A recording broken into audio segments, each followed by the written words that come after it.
అమరావతి పనులు ప్రారంభిస్తామని సీఎం చంద్రబాబు నాయుడు గారు చెప్పారు. అమరావతి ప్రారంభిస్తామని మంచి అభిప్రాయమే. దానివల్ల మా పబ్లిక్ అందరికీ ఉపయోగపడుతుంది. మనకు ఒక రాజధాని ఏర్పడుతుంది. ఎంతవరకు రాజధాని లేదు మనకి. దానివల్ల మనకి రాజధాని ఏర్పడుతుంది. మనం సెంటర్ నుంచి ఫండ్స్ తెచ్చుకోవచ్చు, మనం డెవలప్ చేసుకోవచ్చు ఇక్కడ ఆంధ్రాని. అది అంటే అమరావతి కనుక రాజధాని అయితే ఎలాంటి ఉపయోగం ఉంటుందంటారు రాష్ట్రానికి? ఏది కావాలని మీ ఉద్దేశం? అమరావతి కాకుండా ఏది రాజధాని కావాలని మీ ఉద్దేశం? ఇదైతే ఆంధ్ర మొత్తం స్టేట్ మొత్తానికి సెంట్రల్ పాయింట్. ఇది ఎక్కడి నుంచి శ్రీకాకుళం నుంచి వచ్చే వాళ్ళకి, ఇటు మన అనంతపూర్ డిస్ట్రిక్ట్ నుంచి వచ్చే వాళ్ళకి, ఇటు చిత్తూరు డిస్ట్రిక్ట్ నుంచి వచ్చే వాళ్ళకి సెంట్రల్ పాయింట్ ఇది. అనంతపూర్ నుంచి వచ్చేవాళ్ళు వైజాగ్ వెళ్ళాలంటే ఎంతసేపు పడుతుంది? అందుకని సెంట్రల్ పాయింట్ కాబట్టి ఇది ఉపయోగం, పబ్లిక్ అందరికీ ఉపయోగం. చంద్రబాబు నాయుడు గారు కూడా చెప్తున్నారు, గత 5 ఏళ్లలో రాష్ట్ర ఆర్థిక పరిస్థితి చాలా దెబ్బతినిపోయింది అంటున్నారు. అది తెలిసిందే అందరికీ, చెప్పేదే ఉంది. ఏం డెవలప్ చేశారు? ఇవన్నీ నాన్ కాంట్రవర్షియల్ ఇష్యూస్, ఇవన్నీ మేము మాట్లాడకూడదు అంతకన్నా ఎక్కువ. చంద్రబాబు నాయుడు గారు అంటున్నారు, అమరావతికి వరల్డ్ బ్యాంక్ నుంచి కూడా రుణాలు రావడానికి నేను పిఎంతో మాట్లాడాను అంటున్నారు. మాట్లాడచ్చు, దాంట్లో తప్పే ఉంది. అమరావతి పనులు ప్రారంభిస్తామని సీఎం చంద్రబాబు నాయుడు గారు చెప్తున్నమాట, మీరేమంటారు? ప్రారంభించేది లేదు, సచ్చేది లేదు, ఇవన్నీ ఉత్తు మాటలేదు. జరిగేది లేదు, ఏమీ ఉండదు. అంతా మీ వీడియో ముఖాన్ని చెప్పడం వరకే కానీ ఏం జరగదు. ఇక్కడ వరద బాధలకు డబ్బులే సరిగ్గా రాలా. అందరికి వేసామని చెప్తున్నారు కదా. ఎక్కడండి? నాకు రాలా. రామకృష్ణాపురం గొట్టుముక్కల వారి ఇది మా పక్కన 4 రాలా.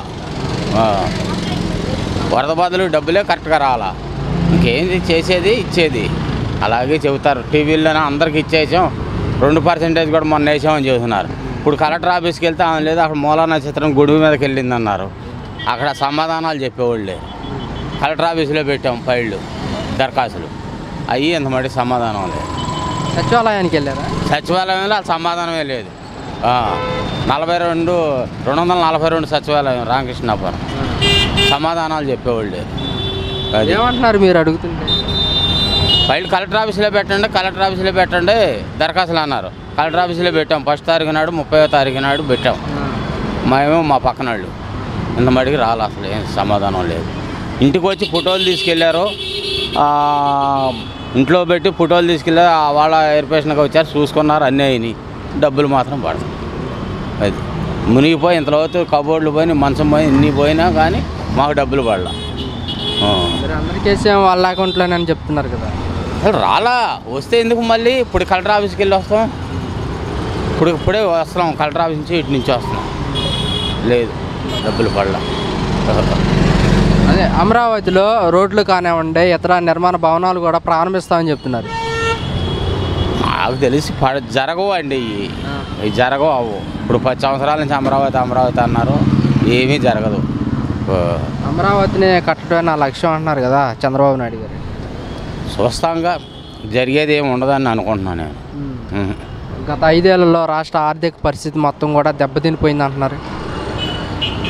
సరే, ఆయన జనాలకు అందరికీ పంచాడు, ఈయన లేదు. అది ఆయన జనాలకు అందరికీ పంచాడు.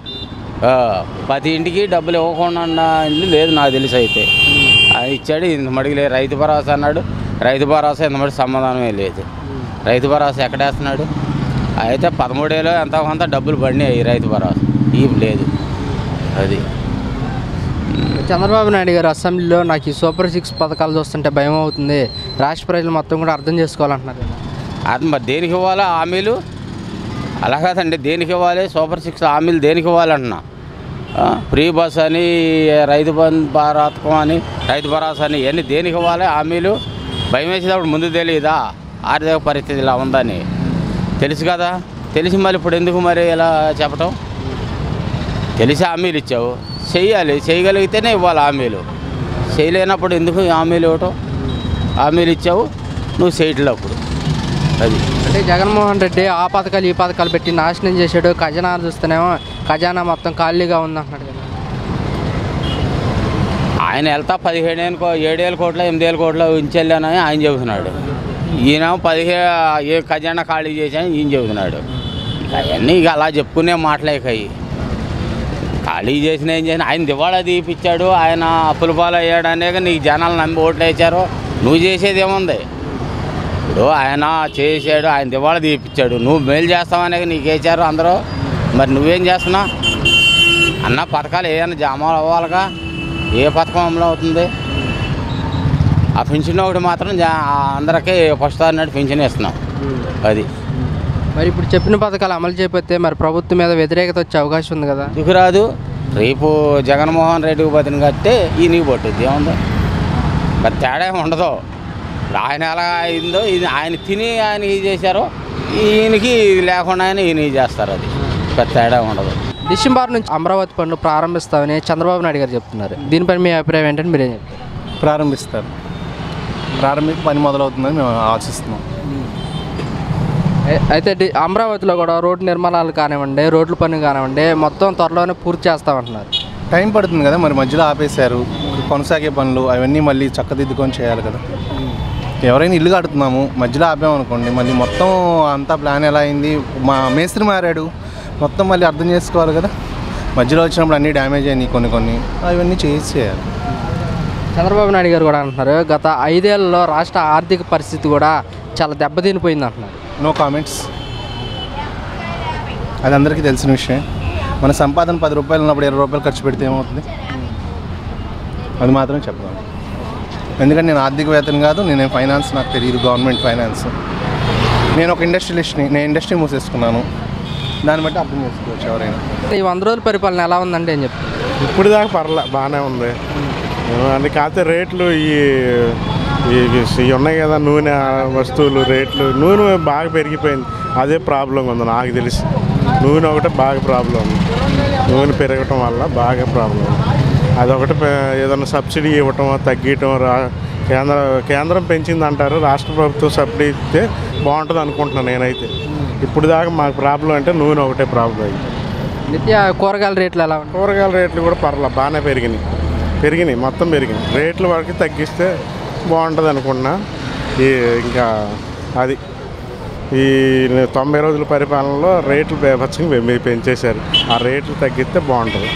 డిసెంబర్ నుంచి కూడా అమరావతి పనులు ప్రారంభిస్తామని సీఎం చంద్రబాబు నాయుడు గారు చెప్తున్నారు. మంచిదే కదండి. పనులు ప్రారంభం అయితే ఎలాంటి జరుగుతుందండి? సూపర్ డెవలప్ అవుద్ది, దానిలో డౌటే లేదు. చంద్రబాబు నాయుడు వస్తే ఇక ఆ జగన్ గారు పోయాడు, రాక్షస పరిపాలన అయిపోయింది. చంద్రబాబు నాయుడు వచ్చాడు, దేవతల పరిపాలన వచ్చినట్టే ఒక మాట చెప్పాలంటే. అందరికీ మేలే జరుగుతుంది, అన్ని వర్గాలకి. అమరావతిలో రోడ్లు కానివ్వండి, ఇతర భవన నిర్మాణాలు చేస్తాడండి, అన్నీ చేస్తాడు. మరి ఇప్పుడు మొన్ననే కదా వచ్చింది ఆయన, నిధులు అవన్నీ రావాలి కదా. వచ్చిన తర్వాత గ్యారంటీగా అందరికీ న్యాయం చేస్తాడు. గత 5 ఏళ్లలో రాష్ట్ర పరిస్థితి కూడా బాగా దెబ్బతింది. మామూలుగా లేదండి, ఇంక చెప్పకూడదుగా, అంతే. నాశనం అయిపోయింది ఒక మాట చెప్పండి. 5 years కూడా అమరావతికి నిధులు రావాలని చెప్పేసి కూడా వరల్డ్ బ్యాంక్ నుంచి కూడా నిధులు కోరామని సీఎం చంద్రబాబు నాయుడు గారు కూడా చెప్తున్నారు. అవునండి, వస్తే మంచిదే కదా, మనకి ఆంధ్రప్రదేశ్కి మంచిదే కదా. ఇప్పుడు ఆంధ్రప్రదేశ్ ఇండియాలోనే అట్టడికి వెళ్ళిపోయింది జగన్ పరిపాలన. ఇప్పుడు డెవలప్ అవ్వాలిగా. రాష్ట్రాన్ని విభజించి అన్యాయం జరిగింది. తర్వాత రెండోసారి చంద్రబాబు వస్తే బాగుండేది. ఆ జగన్ వచ్చి నాశనం చేశాడు. ఇప్పుడు 3వసారి వచ్చాడు. ఆయన ఆరోగ్యం బాగుండి అంతా చేస్తే సూపర్ డెవలప్ అవుతుందండి, భవిష్యత్ తరాలకి నాంది. అమరావతి పనులు ప్రారంభిస్తామని సీఎం చంద్రబాబు నాయుడు గారు చెప్తున్నారు. మీ అభిప్రాయం ఏంటి? చెయ్యాలండి, చేస్తారని నమ్మకం ఉంది. ఎందుకంటే ఆయన మీద నమ్మకం మీదే కదా ప్రజలంతా ఓటేశారు. చెయ్యాలి, చేస్తారని అనుకుంటున్నాను నేను. ఎందుకంటే ఆల్రెడీ అమౌంట్ కూడా వచ్చింది సెంట్రల్ నుండి, కాబట్టి చేస్తారు. అంటే కొద్దిగా లేట్ అవ్వచ్చు, ఈ 5 ఏళ్ళలోపు పూర్తి అవుతుంది అని గ్యారంటీ లేదు. గత 5 ఏళ్ళలో కూడా రాష్ట్ర ఆర్థిక పరిస్థితి మొత్తం కూడా దెబ్బతినిపోయిందని చంద్రబాబు నాయుడు గారు అంటున్నమాట. అంటే పూర్తిగా ఆయన కంప్లీట్ చేస్తారని అనుకోలేము. ఎందుకంటే అమౌంట్ ఉండాలి, పైగా ఏంటంటే అస్తవ్యస్తం అయిపోయింది. పార్టీ అంతా పరిపాలన అంతా అస్తవ్యస్తం అయిపోయింది, కాబట్టి కొంత లేట్ అవ్వచ్చు. అయితే ఇంకొక 5 ఏళ్ళు ఇస్తే ఏమో చేయగలరేమో అని నేను అనుకుంటున్నాను. ఈ 5 ఏళ్ళలో చేయడం అంటే చాలా కష్టం. అయితే ఆయన నెట్టుకొస్తాడని ఒక భరోసా కూడా ఉంది ఆయన మీద నాకు. ఎందుకంటారు అంత నమ్మకం? ఎందుకంటే ఆయన చేయగల పట్టుదల ఉన్న మనిషి ఆయన. అందరి ముఖ్యమంత్రిలాగా విడిచిపెట్టేసే కాదు. ఈ వరద సంగతి వదిలేసేయండి, ఇది అనుకోకుండా వచ్చిన వరదలు కాబట్టి. ఆ వరదలు రాకపోతే చాలా సక్సెస్ అవును. ఈ టైంలో మొత్తం ఈ 2-3 నెలల్లో చాలా సక్సెస్ అవ్వచ్చు. అది దెబ్బ కొట్టేసింది ఆర్థికంగా ఆయనకి. అయితే చేయగడ్డని సెంటర్ నుండి ఆయనకి ఇది సహకారం దొరుకుతుంది కాబట్టి చేస్తాడు. అయితే ఏంటంటే ప్రస్తుతానికి ఏంటంటే అస్తవ్యస్తంగా ఉంది పరిస్థితి. ఎక్కడ చూసినా అధోగతిగా ఉంది. ఎవరు ఇష్టం వచ్చినట్టు వాళ్ళు రేట్లు పెంచుకుంటూ పోతున్నారు. దీని విషయం మొత్తం ఆయన చాలా జాగ్రత్త తీసుకోవాలి, యాక్షన్ కూడా తీసుకోవాలి. ఎవరు ఇష్టం వచ్చినట్టు వాళ్ళు ప్రవర్తన చేస్తున్నారు. అమరావతికి వరల్డ్ బ్యాంక్ నుంచి నిధులు కావాలని చెప్పేసి కూడా మోడీని కోరామని చంద్రబాబు నాయుడు గారు చెప్తున్నమాట. వరల్డ్ బ్యాంక్ అంటే అది అంత తొందరగా ఇచ్చేసే బ్యాంక్ కాదండి. ఎందుకంటే దానికి వాళ్ళకి విట్నెస్ కావాలి, చేసే దమ్మున్న మగాడు కావాలి. అన్నీ చేయాలంటే వాళ్ళు చాలా లేటుగా ఇస్తారు. వరల్డ్ బ్యాంక్ అంతే ఈజీగా మన బ్యాంకులాగా ఇచ్చారు కాబట్టి దానికి ట్రై చేయాలంటే త్రూ ప్రైమ్ మినిస్టర్ ద్వారానే రావాలి. అది అదే చంద్రబాబు నాయుడు గారు కూడా చెప్తున్నారు, మేము పిఎంనే కోరామని చెప్పారా. కోరడం వేరండి, ఆయన ఇవ్వటం వేరు. చాలా టైం పడుతుంది దీనికి. అంత ఈజీగా వచ్చేసే అమౌంట్ కాదు. IMF లోన్లు కానీ వరల్డ్ బ్యాంక్ లోన్లు కానీ అంత తొందరగా ఎవరిని నమ్మరు వాళ్ళు. ఒక దేశాన్నే నమ్మరు వాళ్ళు. ఎందుకంటే వాళ్ళకి ఇచ్చిన అమౌంట్ మళ్ళీ వెనక్కి రావాలి కదా. ఇంతవరకు చాలా అమౌంట్లు ఇచ్చారు మన దేశానికి. మన సెంట్రలే కోట్ల రూపాయలు, వేల కోట్ల రూపాయలు తెచ్చుకుంది. ఇంతవరకు అదే సరిగ్గా తీర్చలేకపోతే ఈ రాష్ట్రాలు ఏం తీరుస్తాయని కొద్దిగా అనుమానం వాళ్ళు. దాన్ని బట్టి వాళ్ళు ఇవ్వటానికి అవకాశం.